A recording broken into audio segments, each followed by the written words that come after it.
I didn't know she was 17. 30 years younger than you. 20. Your math has always been poor. Predictions, 22.2, what are we saying? Movements. A barbell of some kind, thrusters, overhead squats, maybe? Time domain? Ascending ladder and back down, 3, 6, 9, 12, 15, 18, 15, 12, 9, 6, 3. Barbell couplet, potentially intervals. Time domain? Overall? Sub 10 minutes. Nice. 22.2 is 4 time, a couplet of deadlifts, and what everyone loves, bar facing burpees. Everyone, welcome Chloe onto the show! Yeah! Sit, love it, sit, fantastic! Hello everyone, and welcome to 22.2. This week's workout is, for time, 1 up to 10 of deadlifts and bar facing burpees, and then from 10 back down to 1. Time cap for the workout is 10 minutes, and the weights are 102 kilos for men and 70 kilos for the ladies. So, warm up for this week, team. We are, as always, going to hop on a piece of cardio kit of choice. 5 to 10 minutes, steady state, just get your heart rate up, get your core temperature warm. And then we are going to go into 2 to 3 rounds of 20 lunge with twist, 10 yoga push-ups, 10 PVC good mornings, and 10 plate hops. After your general warm-up, we are going to hit a more specific warm-up. So this is where your movements come into it. So we're going to want to warm up the deadlift movement properly and load it, and warm up your burpee efficiency and rhythm and things like that. So that's where you're going to use this window to practice and get those movements as efficient as possible. So you're going to do 3 sets of 5 touch and go deadlifts building in weight and 5 bar facing burpees. Rest is needed between the sets, but start to hit those sets with a little bit of intensity and just get comfy building up to the RX weight for this workout. Okay guys, now that we've warmed up, specifically we've got the movements ready, we're kind of up to our working weights. We're now going to do a potentiation round where we're going to work on our pacing for the workout. So we're going to jump on an air bike for 30 seconds, we're going to ramp it quite hard, get the heart rate up, get the legs burning a little bit. We're then going to get into 2 rounds of 7 deadlifts and 7 bar facing burpees, trying to replicate our race pace. So because you're going to be relatively fresh, it doesn't mean going too fast, it means trying to dial in that pace and understanding how that's going to feel. Once we work through those 2 rounds, we can then pop on a bit of cardio kit again, 5 minutes, carbs in, and then it's go time. Absolutely, carbs in, very important. Now, what we're going to talk about next is some of the standards that you may want to pay attention to. Some are the same as normal, some are a little bit different. So, without further ado, the first one of note is that you have to jump over the bar, but it does not have to be a 2-footed takeoff. So the only thing you need to make sure that you do is that both your feet are off the ground as you pass over the bar, but you don't actually have to leave the ground with both feet at the same time. You can also land one foot and then the other, but that's the same as years gone. They've specified this here at the top of the deadlift, your head and shoulders have to also be behind the bar, so just watch out that even if you know you're extending at the knees and the hips, that you're not still kind of hanging over the bar at the top. And also you cannot wear gymnastic grips, so for people who like to wear gymnastic grips for deadlift pieces to help you feel like you've got that literally bit of extra grip on the bar. It's such a shame as well because I just got a fresh pair of for time grips with my code AAD10. Fast delivery, leave an Amazon review. Okay, so the last standard of note, which might be a little bit different, is that you're going to have a tape line down the centre of your bar, and you need to have both hands and both feet either side of the line when you hit the ground, and you also can't have your hands and feet spread out beyond the width of your bumper plates, i.e. the bar. If you watch the open announcement though, I was confused a little bit for the first few reps, but you can swivel your feet round on the way back up and have both feet on one side. It's just the way down. I think the last point of note actually is, although you can have one foot leave the ground before the other, if you touch the bar with your feet, it's a no rep and you have to perform the whole rep again. So even if it's you're on the other side of the bar, You have to get down and do the full chest to floor burpee, hands and feet either side, and the jump over to complete that rep. Yeah, that's a no rep. So to talk about strategy a little bit, we saw on the announcement a few different types of strategy. We saw Laura Horvath go out very, very hot, and then I'm assuming the boys probably watched that, and they're like, she's pretty fit, she went out pretty hard, she got burned for it as well. And then you saw Medeiros, who afterwards noted that he was just trying to keep and maintain a consistent pace the whole way through. So I think that's probably going to be the best pacing strategy for everyone. I think when you're approaching the workout, it's important to look at the time cap, 10 minutes, and it's important to look at the volume, 100 burpees and 100 deadlifts, and then kind of figure out from your training and from your past workouts you've done, where that kind of volume sits and how you can handle that speed and that density. Yeah, next thing as well to think about is that being realistic with the weight of the barbell. Obviously, if this weight is over 50% of your 1 rep max, then I'm going to be pretty confident saying it's going to be unlikely you're going to finish this workout. And I think being realistic with that in your pacing is very, very important. You might want to break the deadlifts up from the start. You don't want to do like a 6 and that be close to like a rep max with this bar, right?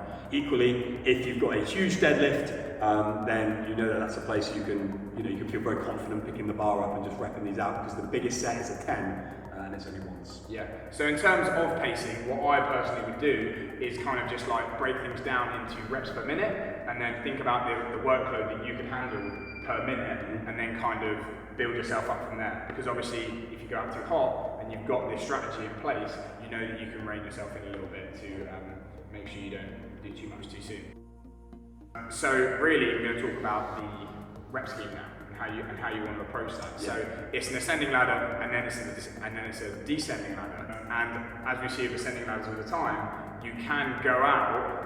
That's why it's a little bit of a trap, because you can go out and it'd be too slow because of the high number of transitions. So what you want to try and focus on here is transitioning very, very quickly. However, your actual movement speed doesn't need to vary massively from what you're going to be doing for the rest of the workout. The trap that they put you in is you just start absolutely motoring through those early rounds, as you kind of should, because it's a lot of transitions, but then you don't know the cut-off point for that, right? When you need to really just settle into a bit of a slower pace. Yeah. So really try and dictate when and what's going to be best for you. Agreed.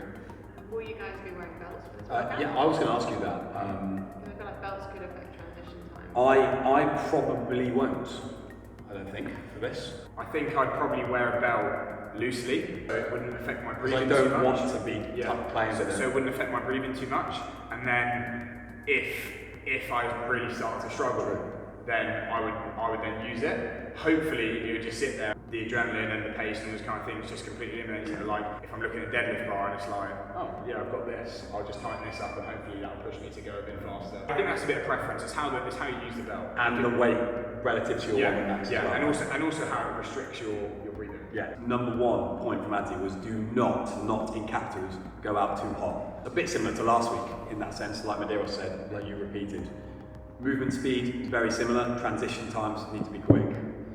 And then you need to manage this barbell based off how strong you are.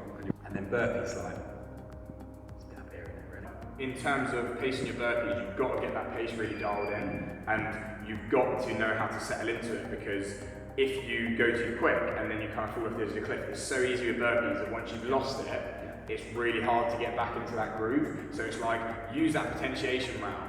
Have someone who's going to be judging you and make sure you time it that you're on that burpee pace. Like, you could really, really break this down and get into like reps per second. Seconds per rep, and the pace you want to hold. Yeah. I know a lot of AAD athletes who have been with us for a while would have tested their 100 bar facing burpees for time. That could be a good benchmark to pull back on. Obviously, you don't want to hit that pace exactly, but it'll give you an idea of what you can manage over a longer period of time. Yeah. So, because if you did that in 8 minutes, right? Yeah. It's already looking at that. You don't want to add any more extra stress. Right. So, best scores in the world, and athletes are going to do well in this and things like that. So Medeiros was just sub 8. Laura Horvath was late 9s, mid 9. Oh yeah, late 9. Would you say there's going to be someone who goes sub 7? Can you get that much work in that much time? I've got to think about the maths. What's the EMOM to get that done? Maybe 14. 14 a week. I think someone will do that. Yeah? Yeah, I think I think a man and a woman will do that. I'd be interested because I think a really good score for this potentially would be like Zach George because of his style of training, but then also he's a bit of a bigger guy. Yeah. So also looking at people that obviously move over the deadlift bar, but they can keep themselves really low so that their actual rep speed is shorter because of the range of motion. Matt Fraser would do pretty well. Someone like Matt Fraser. No, Olsen will do well. Yonakoski. Yeah, and because like sometimes you can find short guys who are a little bit limited in their deadlift just because of their anthropometrics, whereas if you find a guy, kind of like Noah Olsen, whose body and movement actually lends itself to deadlift quite well, but they're still short, then you're on for a winning combo, yeah.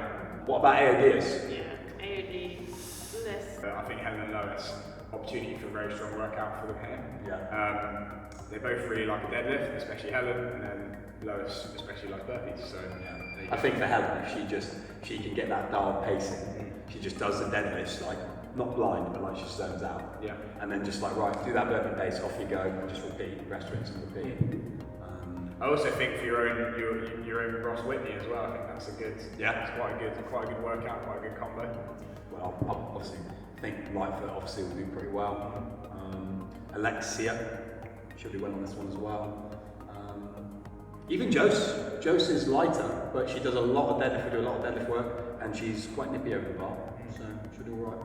I don't think 70 is like heavy enough to really slow those guys down at all. I don't know if you guys know, but AOD won the last workout of the semis last year in the world before penalty. And that was like what penalty?